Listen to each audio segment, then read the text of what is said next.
दोस्तों, आज की जनता यानी आप सब चाहते हैं, हर फिल्म में चाहते हैं कि कुछ नयापन हो।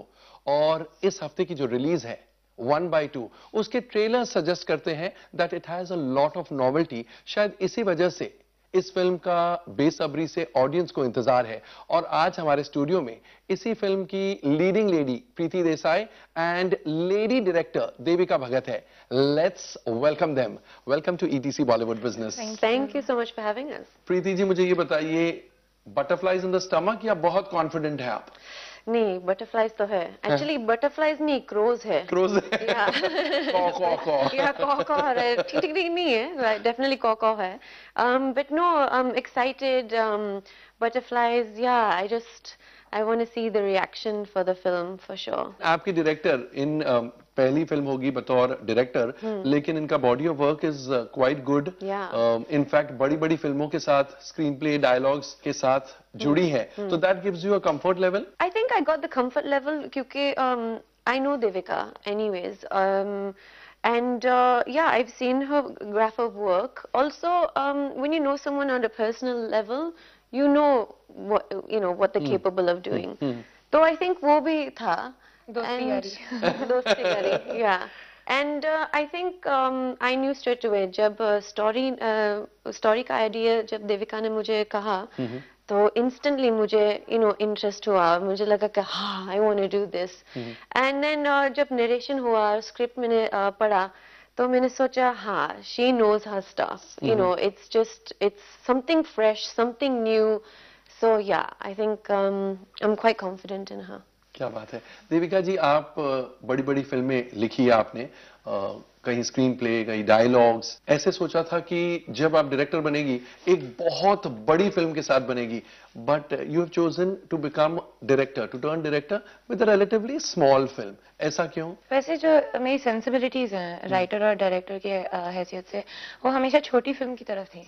Really? बाय चांस मुझे यश राज के साथ इतनी सारी स्क्रिप्ट्स लिखने का मौका मिला। मेरी जो इंस्टिंक्ट है वो हमेशा छोटी फिल्म, क्वर्की फिल्म या थोड़ी डार्क फिल्म की तरफ है। जब बड़ी फिल्म लिख रहे हैं तो ऑडियंस जिसके मुताबिक तुम लिख रहे हो, तो वो ज्यादा बड़ी होती है, मतलब कि सबके लिए कुछ होना चाहिए।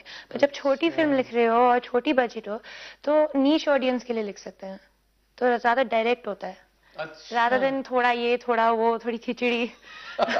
इस फिल्म का जन्म कैसे हुआ? इसमें वैसे बहुत से आइडियाज हैं। एक तो है कि बहुत सारे लोग जब वो स्कूल या कॉलेज में होते हैं, तो अपनी लाइफ के बारे में डिसीजंस बनाते हैं, जैसे क्या करियर होगा, किसके साथ आप अपनी रिलेशनशिप बनाना चाहते हो। पर शायद 8-10 साल बाद एक दिन आप उठते हो और सब कुछ तुम्हें पसंद नहीं है, बिल्कुल दुखी हो अपनी जिंदगी के साथ, अनहैप्पी हो, तो it's a second coming of age, nearing the age of 30।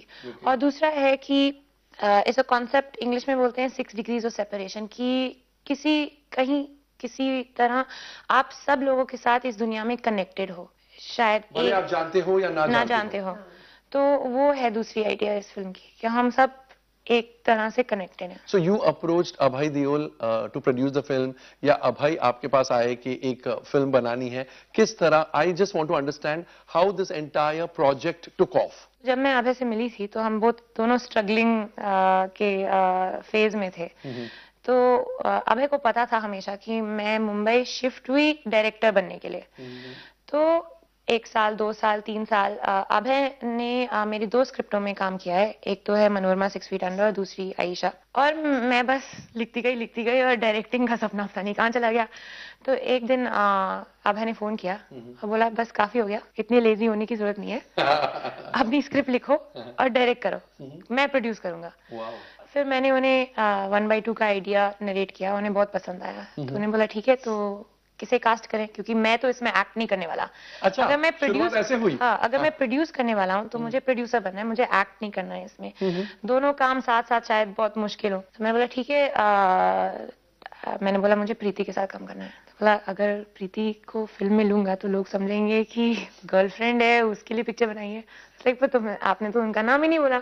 मैंने उन्हें सजेस्ट किया, तो ठीक है। तो फिर मैंने स्क्रिप्ट लिखी और वो फिर मुझे अमित कपूर के पास ले गए फाइनेंसिंग के लिए। और अमित कपूर को फिर जब मैंने उन्हें नरेट की स्क्रिप्ट तो उन्हें आइडिया बहुत पसंद आया और फिर उन्होंने डिसाइड किया कि वो फाइनेंस करेंगे। और फिर अभय ने जब स्क्रिप्ट पढ़ी उन्हें बोला मुझे इसमें एक्ट करना है, क्योंकि लोग हमेशा बोलते हैं कि आप बहुत सीरियस डार्क सिनेमा करते हो, कभी कभी थोड़ी हल्की क्वर्की फिल्म भी करनी चाहिए। तो सर अगर मुझे रोमांटिक कॉमेडी टाइप की फिल्म करनी है तो मुझे क्वर्की टाइप की करनी है, ऐसी टाइप की। तो फिर उन्होंने डिसाइड किया कि वो एक्ट करेंगे। तो जो शुरुआत हुई थी कि मैं एक्ट नहीं करूंगा, मतलब वो प्रोड्यूसर भी बन गए एंड एक्टर भी रह गए। उनकी वजह से मुझे ज्यादा पैसे भी मिले तो उन्होंने एक्ट करने के लिए डिसाइड किया। तो प्रीति आपके लिए तो बहुत ही आसान रहा होगा, देविका भगत से अच्छी जान पहचान तो कंफर्ट लेवल, बॉयफ्रेंड आपके फिल्म के हीरो तो बहुत ही ज्यादा comfort level, so it must have been a cakewalk this film. थोड़ा सा नर्वसनेस था, ऑब्वियसली आई नो अभय मेरा बॉयफ्रेंड है, लेकिन I look up to him and I respect him as an actor. And Everybody then, does. Yeah, He's a fine actor. Yeah, so I mean, I think there was that comfort level for sure.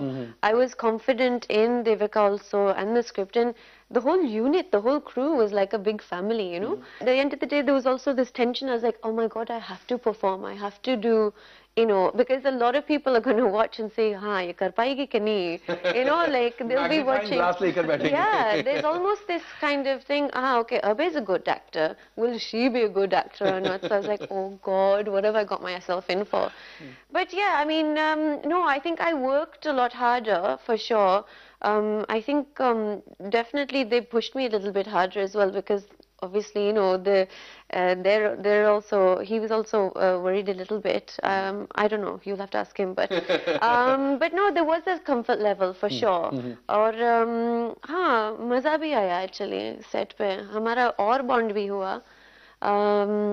And yeah. But आपकी पहली film और इस film में इतना gap क्यों? शोर in the city के बाद इस फिल्म के आने तक मेरे ख्याल से कई साल गुजर चुके हैं, तो aren't you very serious about your acting career या क्या है? No, that's exactly that's why I had that gap actually.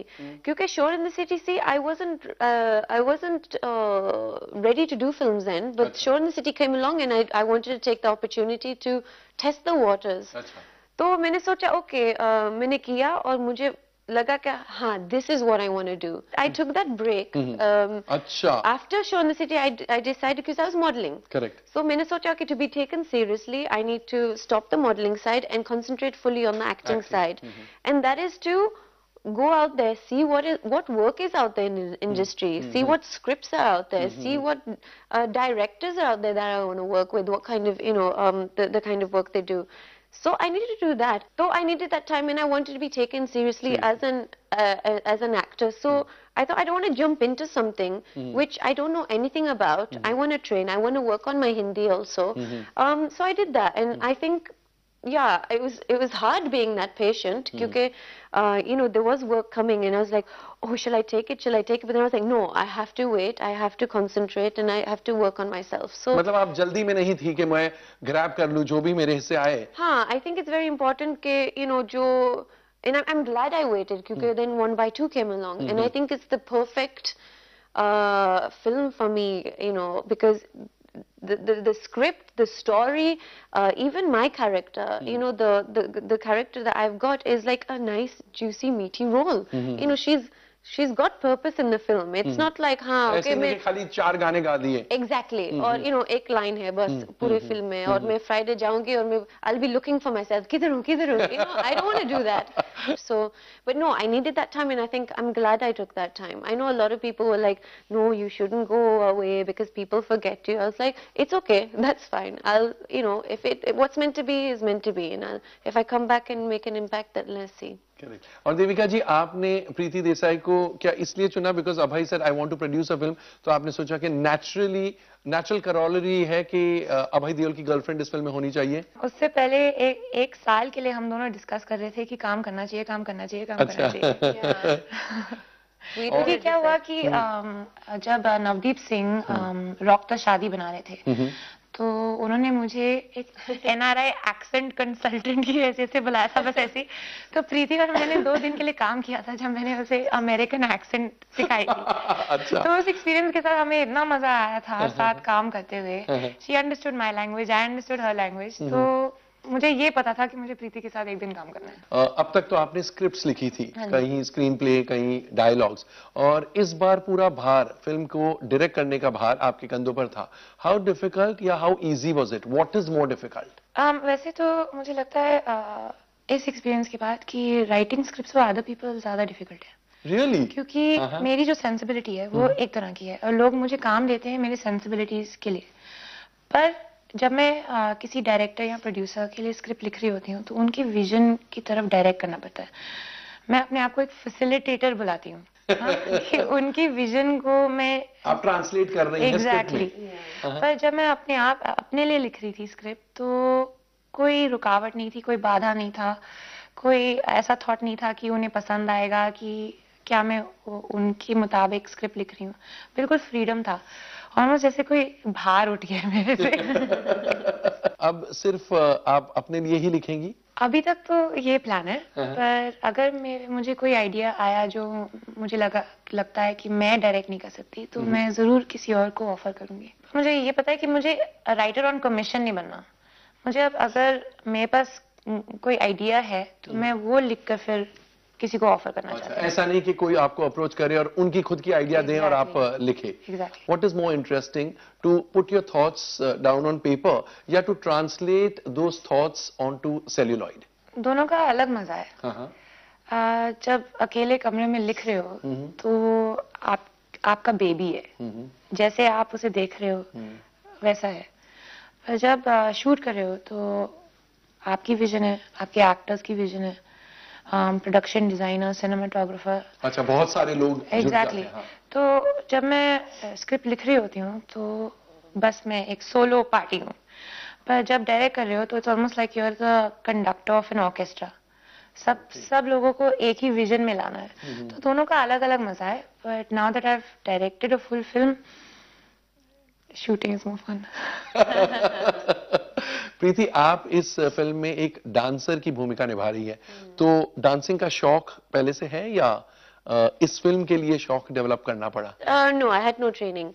So for this, because I wanted Samara, I wanted to pull it off like convincingly. So yeah, I gave my time and I trained 5 months prior to the shoot. 5 महीने की training ली आपने? किस किस्म के dance में? Ballet and jazz. In contemporary, and then they had someone who was opening, making my body more flexible, and so yeah, it was like 7 days a week for 5 months every day. So it was good because that was also my training for the character, because I became a dancer. I actually became a dancer for those 5 months. तो वो भी अच्छा था क्योंकि I could get into the character more easily, and I could understand the character more, and एक certain